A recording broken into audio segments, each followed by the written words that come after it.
Here we do go. Match 15, game number 2. Blank taking a little bit of poke damage. The power of Nidalee at level 1. And the invade was on. When you pick the Nidalee, whether it's Peanut or Cuz on the side of King Zone, you expect there to be a lot of deep wards. If you know the enemy jungle pathing as a jungle like Rengar, whose ability to skirmish kind of purely depends on if he gets the drop. If he gets the drop, if he invades you, which is very unlikely, kind of need a power leash to do that, absolutely he can one rotate you and you have no way to escape to. If his only option is to jump from the brush onto someone who's already chunked him down, not going to be as useful in that scenario, and that's why Cuz just wants to know where he's starting. He doesn't need to take away his first camp. It's the second, the third, the fourth. Those are the ones that will be contested. Cuz knows what he's doing on this pick. He's even got Khan with him here at the blue buff. Thinking about it, and they're going to start. Here comes the first spear, but you can see it's going to be a 2-on-2. Galio's going to get there first, but decides to back off. Looks like SKT should gain control of this, although Cuz is not leaving just yet. But let's talk about what was denied from this. Because they monopolized the blue side, you saw Tal and you saw Blank enter the jungle. And you say, okay, but no buff was taken, you know, no harm, no foul. What usually happens when we have a mid lane Galio on blue side is a super leash on the bot side on the Raptors. We saw it yesterday from our first blue side Galio. There's no super leash available to Blank. His jungling time is going to be slower, and they're returning for an invade anyway. So the smite was used. Blank cannot smite, but he's going straight onto Cuz. That's just what he wants. He's level 2. Cuz is getting low. The bullets are going to miss. He's got nowhere to miss. He's running right straight into Tal. That should be first blood. Blank gonna pick that up. Very smart jungling. Getting onto the Nidalee, knowing she would still be there, and getting that level 2 to fight up against her. But a big mistake coming through from Cuz. Why would you go for the contest? You already denied there being a super leash, and there's no way to run. He was trying to juke left and right. Well, guess what? There's brush in both of them. Yeah. No way to get away from Blank. Really unfortunate stuff there from the side of the King Zone jungler. He's put himself in a hole, and he's in a skirmish comp, in a snowball comp. His lanes need him to be battle warding the Rengar to stop Rengar being a factor, and now he's trying to get level 2 3 minutes into the game. Yeah, we can already see the result, right? Khan, he's not as comfortable to get super aggressive. He needs to put down a ward. He needs to get some vision on the Rengar. Cuz is going to pick up this blue. We'll see if he continues to invade. I think he has to. Oh boy, look at this. Oh man, Faker already being pushed out of lane. Does have the Unsealed Spellbook and the TP already. But yeah, the power of Azir against the Galio. So again, consider that the super leash was denied here. That's why the level 1 plan, whoever put it together, was a masterstroke. Denying the super leash, denying Blank, getting free time. But by the time he flashes, he's like, wait, there is nowhere for me to go. There's no ability for Fiora at level 1 to influence this skirmish. It just ends up being an assist, so if anything, he gives gold over to the enemy laner there. So kind of a multitude of reasons why Cuz had kind of won the jungle race a little bit from his counter jungling previous to the level 1 fight, but going for the blue, that was too much.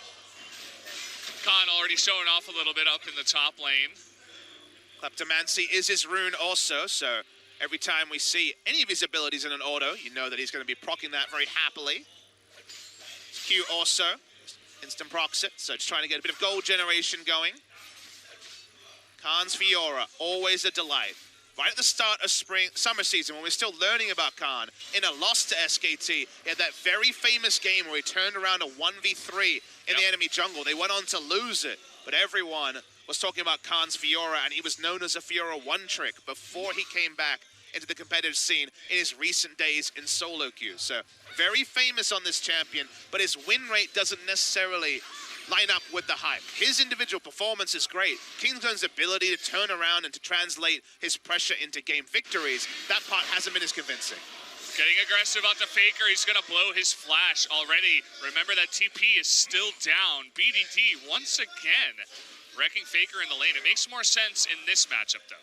Summoner Airy taken for lane bullying, not going for anything else. Faker on the champion that he looked godly on at Worlds. Faker's Galio in some of those matches, 5 in a row against RNG in the semifinals. People said this was the reason they were winning, because of his ability to take over, losing top, losing bot, and roam everywhere. It's different runes now. The game has definitely changed, but no fun dealing with the Azir as the Galio early in the game before you have any magic resist to actually fight back.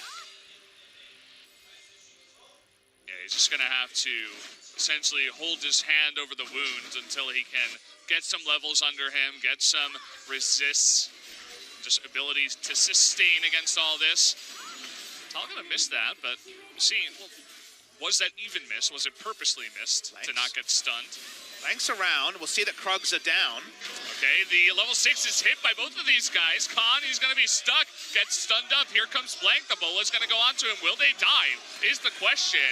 You'll notice that Blank just not confident enough to go for the dive just yet. You also notice something even more important. Khan was not using his flash unless he absolutely had to. Holds onto it for the next gank. They turn onto a very early Drake. They're taking a lot of damage. Ocean is very slow to clear.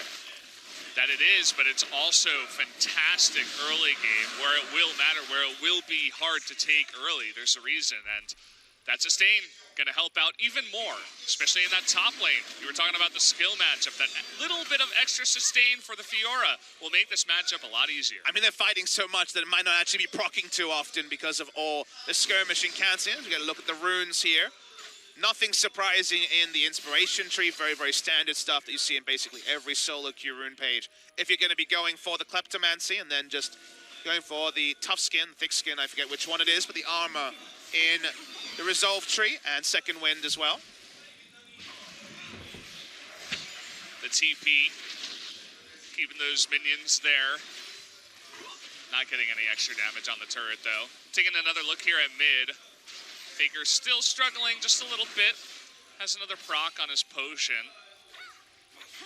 Should be okay, but you'll notice that he is getting a bit behind on the CS. It's moments like this that, you know, one of the big frustrations of AD carry players is that a lot of their champion pool, you know, they add AD carries slowly, you know, once a year maybe. And also, AD carries have been lost to other roles. Corki's a mid laner, Graves a jungler. One amusing thing from this game is I kind of put two and two together and realized that AD carries got to teleport in and go golden in the preseason. So Riot gave them something. You can't complain that much. That's true. You got new summoners, you got new items, you know. What's there to be upset about? Well, they kind of forced him into this meta of playing super passively and buying Relic Shield every time. Hey. I don't want to hear this back talk, Valdez. It's my birthday, okay? I nailed really that color sense, point. Papa. It was a great point, wasn't it? Come on, tell me. It was great. It was good. Thank you. It was good. Thank you. It was a good birthday point. Well, Faker's had absolutely no fun in the mid lane, but only to the tune of a 15 CS disadvantage, which isn't that awful, given that we've seen him chunked out 3 or 4 times now. Yeah, hard lane, laning against Azir for pretty much anyone. Very good laning presence, as well as the late game potential you were talking about, as no one really defeats him after 70 minutes. It's part of the reason why he is top tier, if not god tier at this point. Very hard to play, though. We've noticed that some people do not play very well. Kuro being pretty hit or miss on the champion. And we noticed that Faker has been taking on the chin this game in the damage dealt graphs. Wow. 3,400 damage to 200. He's done the least damage in the game because, well, the Qs aren't hitting, so... Yep, he's having no fun at all. Yeah. He has to Q to push the wave. BDD obviously wouldn't stand in the Q. I feel like his expression right now is the same expression he had after the loss in game 1, just stone-faced. Yeah. Being like, yes, a game is happening. We are playing League of Legends. So I wish I could play. Yeah. It's warded up here. Blank is going to clear that out, it looks like. Make it a little bit more scary for Fiora up in the top lane. Big regen advantage for Khan. Ocean Drake, you also get health regen from the Tiamat and the equalizing corrupting potion. He's going to be, I believe, spotted here Blank, so they're going to trade reds, as again Faker just would love to be above 50% HP once. Just once in his life. Because he's trying to make something happen in the bottom lane. His presence alone is going to push them off the turret, giving some substantial damage to that bottom turret, as you guys can see. Mid lane turret will be necessarily chunked down, as Galio can only be there from time to time. Bot lane turret also taking a lot of pain. No real good news story in the lanes so far because of how mid lane has gone. BD has been able to play this lane so triumphantly so far. Nashal's tooth done 10 minutes into the game. 104 CS. Right on time there. Blank, he doesn't really have much else to do after taking the red buff, so he's going to get to work on the Rift Herald. He can't gank really any of the lanes, you know. He's tried to gank top side, but Khan wasn't forced out of a summoner. Mid lane's Azir and bot lane's Ezreal Brahms. Good luck with both of those. So just like Ambition and his very passive ways, he's trying to take the Rift Herald. He's going to need help. Okay, Blank. Please, man. I've had enough tension in these games. We would need the live Faker cam if he died to the Rift Herald there. Slams the desk and just walks out of the booth. He's like, I've had enough. I'm joining King's Zone. Not sure they would take him right now, as BDD is pretty stable in the lineup. That's definitely the embarrassment of Rich's story. I think you have to, but you feel bad about it. Khan has the ability to see wards, but there's no wards in front of him, just Tal, who they've been brawling with. Tal has gone investment banker first. He does have half his way towards the Cull cash-in as Cuz. Okay, he's going to be flashing here, and look at this. Effort is right nearby. There's no escape for him. Nope. Can't jump over the wall in time, and Blank will get the kill. And they're not stopping there. They're coming behind Gorilla. Looks like a little bit, okay, they're going to flash for it here. They want to get Gorilla. That's double flash. Or they're just the arcane shift from Prey, but at least they get the flash out of Gorilla. I like it from SKT. They still have the hero's entrance. They're saying, okay, we can even outnumber you further. Big mistake from Cuz again, reading the jungle. He's pouncing over, trying to get more on the bot side against a litany of wards. There's so many wards there. And yet he goes for the play alone without mat pressure. This is why I wasn't quick to say that Cuz on Longzhu will be better, because you think back to the previous time he played, he was all over the enemy jungle, taking away camps. It was the right time. His lanes were winning. This time, he's playing the same with his lanes in a much more equal position, especially on bot lane, where the lane wasn't in the right spot. Hard to be against double teleport bot lane. So he doesn't adjust his playstyle, and he gets punished. Not looking quite as dominant without a Jace that's underneath the enemy's turret and forcing the enemy jungle to not be in their own jungle. Now, if he was just standing in the brush, throwing down spears and trying to take this turret, definitely excellent play. His top side. Okay, Hextech ultimatum, but can he burst down Tal first? He's gonna push him away. He's going deep. He's gonna get it. The health regen is gonna come in, flashing away, and Blank should be able to get this, but what the hell? Khan gets away, and Blank goes golden. It wasn't even close, Valdez. He still had his riposte and stopwatch available. Unbelievable. Khan putting on a mastery show in the top lane. Saying to Tal, you should fix your fingers, buddy. Every time I watch this man on my screen, I feel like I learned something new, that I see something new.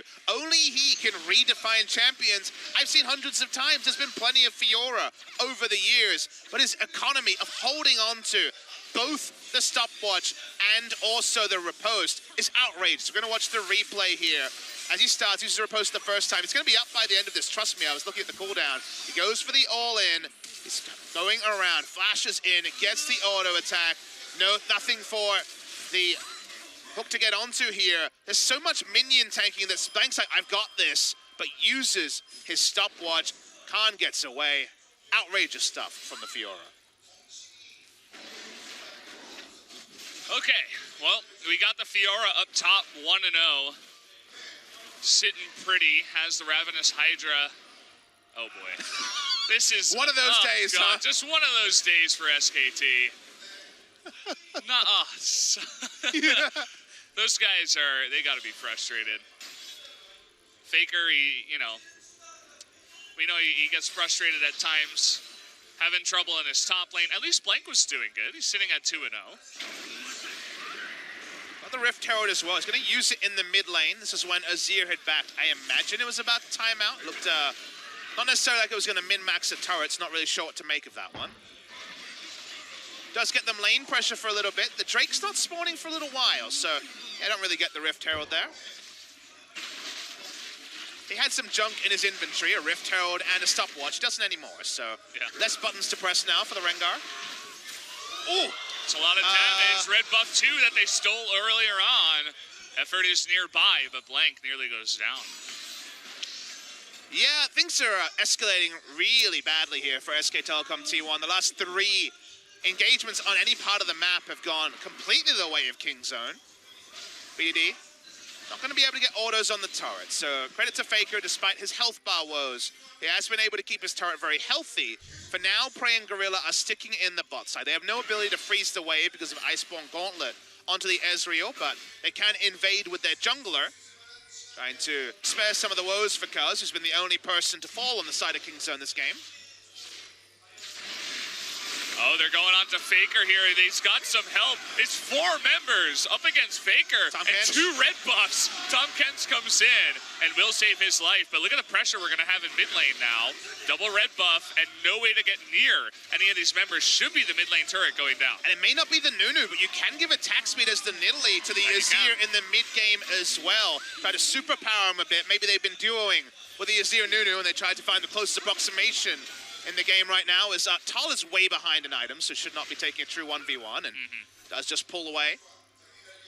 Looking at the jungle proximity here, so much time from Blank spent on the top side to both relieve pressure, to create some doubt in the mind of Khan, and, you know, he hoped, of course, to be fruitful into a gank. The gank didn't happen. When the gank did happen, Khan turned on the style under the enemy turret. All of that time wasted. They're going. Here we go. Who wins this, though? Ultimate coming in. Can he 1v2 this time around? That's the real question. He wants the grand challenge here, but this time they've got Galio near. And that's going to be enough to take down Khan. Or is it? He's still going. Always got to catch myself, but 1v3, not this time. I mean, it's 1v4. There was actually Kalista walking up as well, trying to get involved. So that was a lot of bad guys. In the meantime, mid lane turret goes down as he's going to keep pushing. In fact, everyone's pushing. They were so tilted about the last attempt to kill that they really, really tunneled on killing that Fiora. Certainly seems that way, giving a lot of map pressure and part of objectives as well. Even Nidalee coming down, they want to try to secure even more damage onto this turret. Yeah, both inner turrets below 50% HP. Kingzone need to play brawler. They need to play aggressively because of the Nidalee.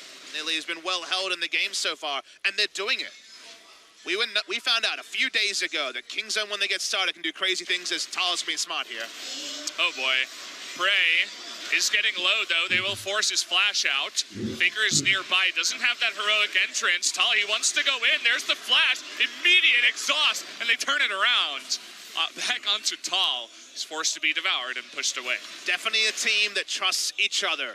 When Kingzone got the lead in Game 2 of their last series, they blew away the enemy. They have it in terms of kills, but in every other variable, they are insanely far ahead of SK Telecom T1, who it almost feels like they need to stick the next gank or the next skirmish because they've been oh so close multiple times.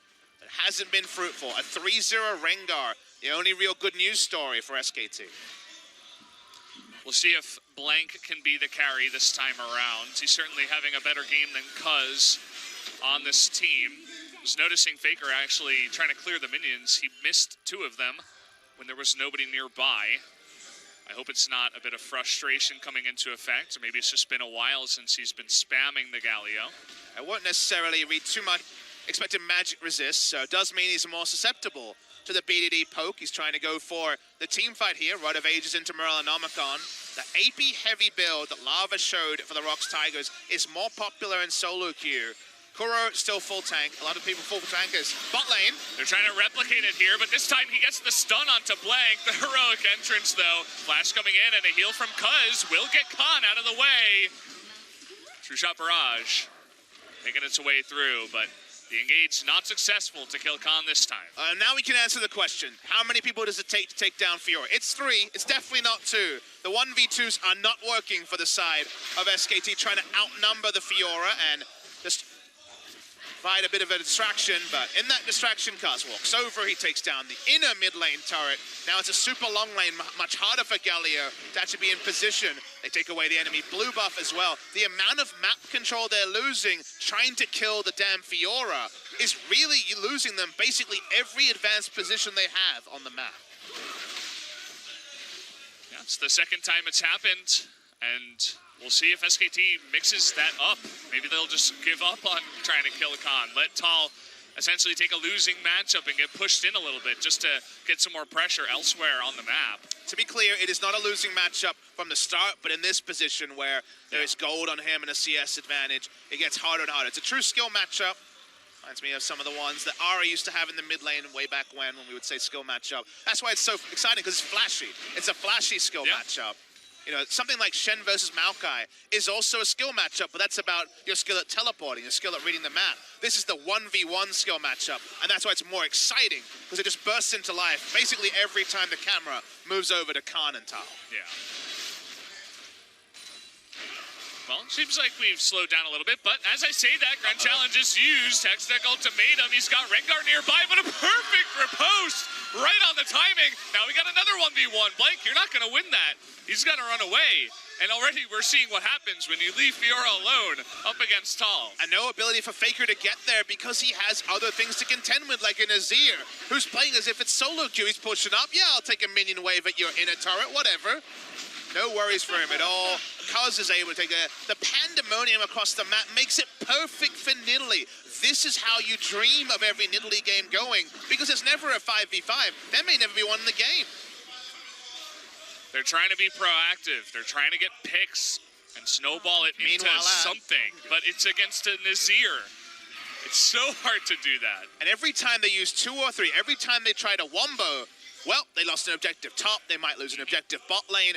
This is the full court press team comp. This is the skirmish comp. We saw MVP try a Nidalee draft like this, not be able to pull it off. But when you have some of the most exquisitely talented players in the world on the same roster, Khan and BDD, you know, when it comes to mechanics, right up the top there, they can take skill matchups, they can take winning matchups in the mid side. They just make their headaches for SKT in every part of the map, and for SKT who just want Rengar to rush in as Galio ults, throwing in a Tahm Kench and then a Hextech Ultimatum. They've just never been able to do that in this game.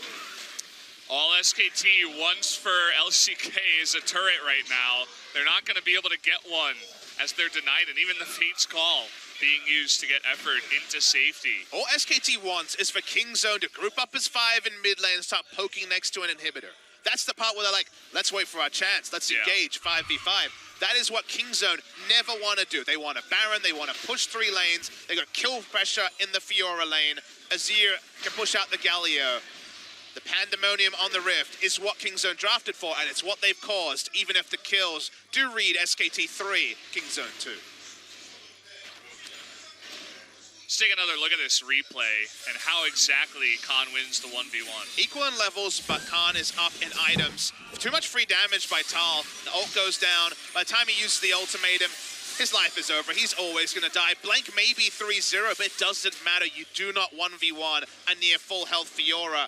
He runs away sheepishly. He's ulted now, though, but just scouting. He's trying to get much vision control as possible. The Baron buff going down is SKT's worst nightmare. The longer they can delay that, get us to the Fiesta 40 minutes, the better. That's the dream. They're just trying to plug all the holes right now. We'll see if they can actually do it. Trying to get whatever vision they can around that Baron. You can see Blanks up there, but this time Effort is going to get caught. The ultimate coming out, and then Nidalee coming in too.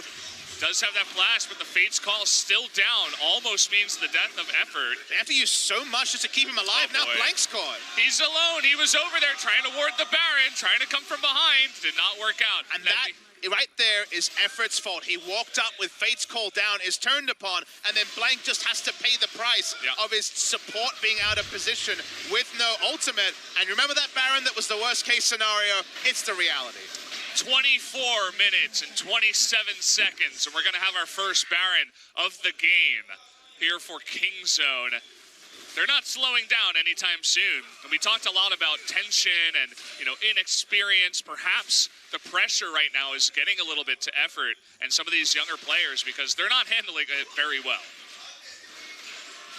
Why does it always look oh so much better with Cuz? You have to say, is these second games, whether it's second games, will this happen if Cuz starts a series? Even when he feeds. We don't know the answer. He's made some huge mistakes this game. You know, if it looked like a rookie mistake at level 1, this is a rookie mistake from Effort. He walks up and he's like, yep, Fate's Call. But remember, that was nerfed recently in a couple of patches ago, longer cooldown. They have to use Galio ult. Effort's gone, and then the poor Rengar who's just trying to ward is caught. I mean, unfortunately for him, you can't have that happen and then also be able to clear wards. So goodbye, Blank. Paying the price for the sins of his new support. And Now Kingzone have the Baron, and now that Fiora has a Baron buff to make those headaches come even quicker for Tal. Yeah. He noticed he was trying to clear the control ward, but at that point he knew he was dead. I mean, there was nowhere for him to go, so he might as well try to take out the ward. It looked weird, but he had to do what he had to do at that point. He was already caught, had his Azir behind him and 3 members of KZ in front of him. So, the full court press. It's going to come in after Khan gets red buff, no doubt. Oh. Level 16, 2 levels up, a Warden's Mail, a Spectre's Cowl. Do you know what this build says to me? What does it say, Papa? What you got? Magic damage, physical damage. I'm ready to go. Yeah. Bring all the bad guys. If you send 4 here, he probably takes at least 1 with him. You'd have to imagine at this point. He's got the red buff now, too, so it's not like that guy can get away. The unlucky soul that he chooses most likely will be Tal. And Kingzone won a good enough team to play this style when they were last playing Fiora, right at the start, the first round robin of summer season. They hadn't gotten everything together. But now that BDD has taken strides, now he really is more than just, I hold my thought, but more than just a Galio player. They have so many new styles and champions they can play, and they also have an inhibitor at 26 minutes. Yep. Effort seemingly getting caught again in the front. He was right next to the base, but you can get caught anywhere at this point. They forced the Fates call out, and they essentially just let their inhibitor melt. Everything is going down right now. Turret after inhibitor. Kingzone pushing the top lane. Tal finally takes a decent trade, but again, it's Fiora. We'll see how that's going in a couple minutes. No real engage here unless Rengar goes in, but he's just stutter-stepping. He knows he can't dive in. They will lose a 5v5, a 4v4. Anything at this point in the game, they haven't been able to cement the items. They are behind 14,000 gold. It's 3-3, and they're 14,000 gold behind. The kills truly don't matter, guys. 8 turrets. Blank disappears! A spear into an Azir combo, and he just disappears off the map. This game might be the fastest game we've had. 1v1ing, Tal is caught, and they're going for the end. An end pre-30 minutes? Unthinkable, Valdez. What is going on? That's going to be the 2-0 as well. Combo onto everyone that SKT has. Even if Gorilla goes down, he doesn't even. It's going to be the ace and the sweep.